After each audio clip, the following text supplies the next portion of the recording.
भागवत के बारे में बताइए, 7 दिनों के देव जो कार्यक्रम है। सबको आपको राधे राधे। भागवत जी की जो कथा है वो 7 दिनों तक की चलती है और साथ में छत्तीसगढ़ में परंपरा है 9 दिनों की। पहला दिन गोकर्ण कथा और अंतिम दिवस है गीता, हवन, शोभा यात्रा आदि आदि का।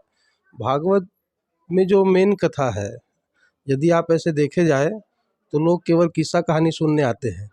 भागवत किस्सा कहानी नहीं है, ना कोई राजा रानी की कथा है। ये केवल जीव और परमात्मा की कथा है जो भक्त को भगवान से जोड़ने वाली है। इस कारण हर हिंदू को चाहिए कि वो भागवत कथा सुने, भागवत कथा ग्रंथ से जुड़े और भागवत के संदेश को जन जन तक पहुंचाए, क्योंकि भागवत में हर प्रकार की शिक्षा है।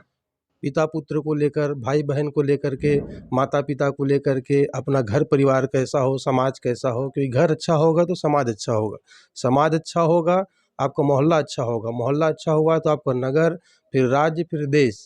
मतलब भागवत कथा आपके घर से, एक भक्त से लेकर के पूरे देश को सुधारने तक की बात करती है। इस कारण भागवत कथा में दम तो है, क्योंकि उल्टा यदि पढ़ोगे आप तो श्रीमद, मद अर्थात अहंकार, और उसको पढ़ो उल्टा करके पढ़ो तो बनता है दम।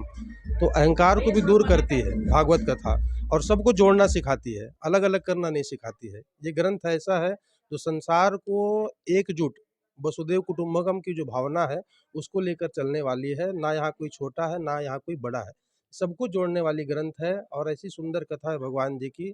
और भागवत में तो भगवान जी साक्षात विष्णु स्वरूप, क्योंकि जाते जाते उद्धव जी जब भगवान जी के पास आए तो बोले आप तो जाओगे प्रभु, लेकिन हम भक्त किसके सहारे जिएंगे। तो भगवान ने कहा अपना संपूर्ण तेज भागवत महापुराण में छोड़ा जा रहा हूँ, तो मेरे जाने के बाद भक्तों के लिए भागवत ही आश्रय होगा। तो भागवत की कथा अभी समझ में नहीं आएगी। आज तो पहला दिन है, आज पहला दिन स्थापना है।